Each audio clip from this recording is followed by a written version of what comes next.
GMNA uses artificial intelligence for generated speech, visuals, and production. AI-generated content may contain errors. Please verify important information before making decisions or taking action. Good night, Montreal. This afternoon, a young man was charged with criminal defamation after a video showed him hurling misogynistic insults at a service de police de la Ville de Montreal officer during a traffic stop. Police say the footage, recorded at 15:41 on Monday, captures the suspect directing vulgar language toward the officer and includes claims of similar confrontations with other officers. The video circulated online, prompting the SBVM to open an investigation.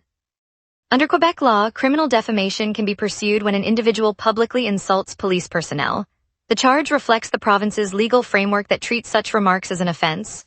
No further details about the suspect's identity have been released, and authorities have not indicated whether additional evidence will be presented. The case proceeds through the criminal court system, where the accused faces potential penalties if convicted.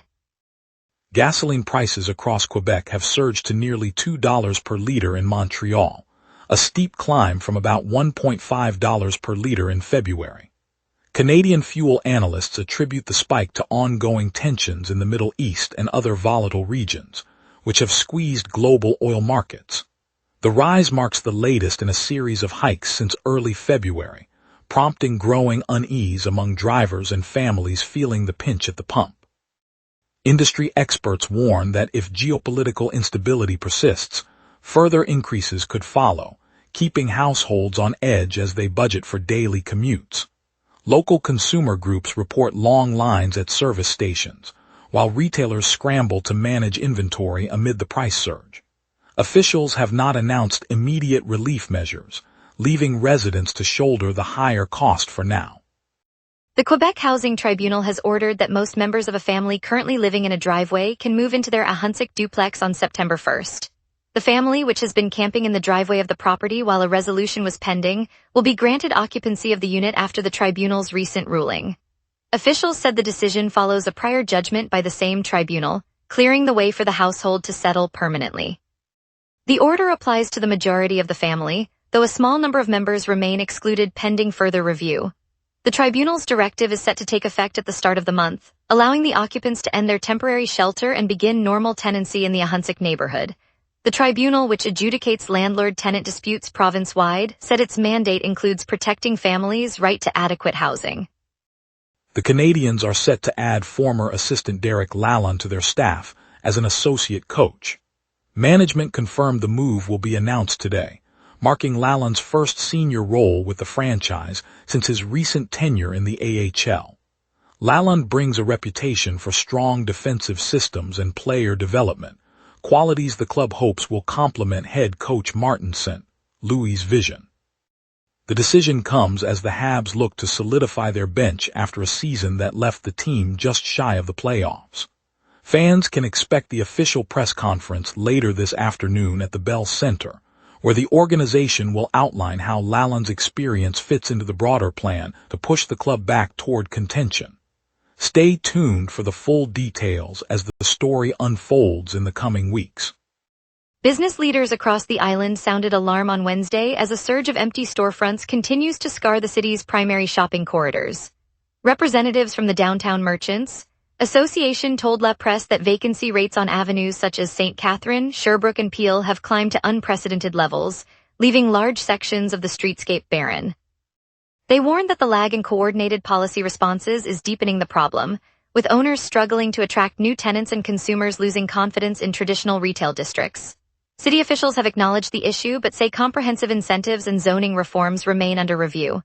Meanwhile, the visual impact of shuttered windows is prompting residents to question the future vitality of the commercial core, as the vacancy trend shows no sign of abating.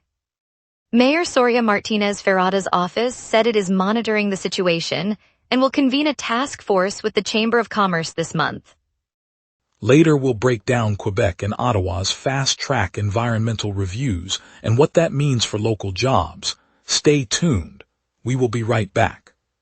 Watch the local sunset tonight at 6 p.m. for all your local Montreal news.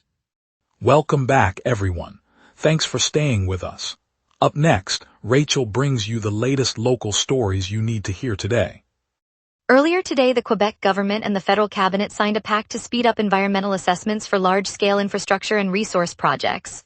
The agreement trims the usual review steps, aiming to cut the time it takes to clear projects such as new transit lines, pipelines, or renewable energy installations. For commuters, the promise of quicker approvals could mean faster delivery of highway extensions or light rail expansions that ease rush hour congestion. Developers say the streamlined process will lower holding costs, potentially translating into lower prices for goods that rely on new transport routes. Environmental groups noted the deal still obliges projects to meet existing standards, but the reduced paperwork may shift timelines from years to months. Both governments said the move reflects months of coordination on project approvals across the province. President Donald Trump announced today a sweeping tariff proposal that would hit Canadian exporters with a 50% duty on a broad range of goods, including dairy products and alcoholic beverages. The move targets producers in Quebec and other provinces, aiming to deepen the ongoing trade dispute between the United States and Canada. Officials say the steep levy is intended to pressure Ottawa into renegotiating terms that Washington deems unfavorable. Industry groups warn the sudden increase could ripple through local farms, wineries, and breweries, raising prices for consumers and threatening jobs in the supply chain. Trade analysts note that the measure escalates a pattern of retaliatory steps that have already strained cross-border commerce. As negotiations loom, both sides face a critical test of how far the tariff war will extend. The IMAX 70mm adventure L'Odyssey has climbed to the top of the worldwide box office, becoming the highest-grossing film on the planet. It also marks the first fictional feature shot entirely in the format that originated right here in Montreal. Audiences are filling theaters in record numbers, a trend that analysts link to the novelty of seeing a full-length story projected on the ultra-large, ultra-sharp IMAX screen. The film's momentum continues this week, with daily ticket sales still outpacing earlier releases. Cinema owners report longer queues and higher concession sales, suggesting that the immersive experience is resonating with moviegoers. As the run progresses, industry watchers are noting how the success could spur more productions to adopt the format, potentially reshaping how big-budget movies are filmed and exhibited. The buzz is already spilling over into local cafes where patrons debate the visual impact. Students at College Supérieur de Montreal have taken to the campus today, rallying against a planned shutdown that could affect thousands of current and prospective learners. The protest follows the Quebec Ministry of Education's decision not to renew the college's operating permits, a move announced without explanation. Demonstrators are chanting, holding signs, and demanding a clear justification before any closure proceeds. The campus, located in the heart of the city, serves many commuters who rely on its programs for trades training and professional advancement. With classes suspended and future enrollment uncertain, families worry about disruptions to education pathways and potential financial strain. Campus officials say the ministry has not provided a timeline for reopening, while students vow to keep the protest alive until a transparent solution is offered. Their determination underscores how a single institutional decision can ripple through neighborhoods, affecting local businesses and daily commutes. The Quebec Life-Saving Society has confirmed 39 suspected drowning deaths so far this year, and officials warn the toll could climb as the 2-week summer construction holiday gets underway. Historically, the break sees a surge in water recreation as workers take time off, leading to more swimmers and boaters on lakes and rivers. With families heading to pools, beaches, and cottages, the risk of accidental immersion rises sharply. The Society urges anyone near water to stay vigilant, keep children within arm's reach, and use approved flotation devices. Emergency responders are already stretched thin, handling multiple incidents each day. As the holiday progresses, authorities will monitor the situation closely, ready to deploy additional rescue teams if needed. Neighborhoods along the St. Lawrence and inland lakes report crowded beaches, and local schools have reminded students to respect water safety rules during the break. Now let's get a look at tonight's forecast with our weather team. A stagnant ridge and a westerly jet keep tonight's sky clear, holding temperature near the daily high. On this date, Montreal once baked to a scorching 33 degrees Celsius in 2019, a record set during a lingering heat wave that pushed the entire province into triple-digit territory. The coldest reading fell to 14.4 degrees Celsius in 2016, when an Arctic surge slipped southward, blanketing the city in an unseasonal freeze. Normal July, highs hover around 26 degrees while lows sit near 19. So today's 27 high feels a touch above the norm, and the 16 low sits comfortably within typical range. The live radar shows a blank canvas across southern Quebec, with no echoes over St. Lawrence Basin and a faint return far north drifting east with westerly flow. Winds from the west at 9 kilometers per hour, gusting to 26, keep air stable while jet stream moves region at 65 kilometers per hour. With no moisture feeding the system, precipitation stays absent through night, keeping sky clear as I turn to the outlook. At 11 tonight, Montreal sits under mostly cloudy skies with a temperature of 20 degrees and humidity just under 50%. A gentle westerly breeze whispers at 9 kilometers per hour, gusting to 26, while pressure remains steady across the region. Overhead, the mid-level jet streams from the west at 65 kilometers per hour, reinforcing the mild air mass and preventing any deepening low pressure. This setup locks in today's high of 27 and a low of 16, keeping temperatures comfortably near the July norm. The UV index reads 6, reflecting moderate solar intensity despite cloud cover. No wind thresholds are exceeded and no weather alerts are active. With the atmosphere holding, I now turn to the 5-day outlook. Tuesday brings a surge of moisture as the westerly flow taps a low-pressure trough, delivering overcast skies and a 75% chance of rain. Temperatures will hover near 27, feeling cooler under the showers. Wednesday clears dramatically. The trough lifts and high pressure builds, allowing sunshine to dominate and temperatures to settle around 23. Thursday continues the dry spell, with clear skies and similar highs, making it the most stable day of the stretch. Friday sees a return of cloud cover as another weak disturbance drifts east, bringing overcast conditions but only light precipitation, while temperatures rise modestly to 25. Saturday ends the week with a bright, clear sky and a warm high of 28, promising a pleasant weekend start. And that's your weather. Remember, the wrap is also available as a podcast. Listen anytime on Apple Podcasts or wherever you get your podcasts.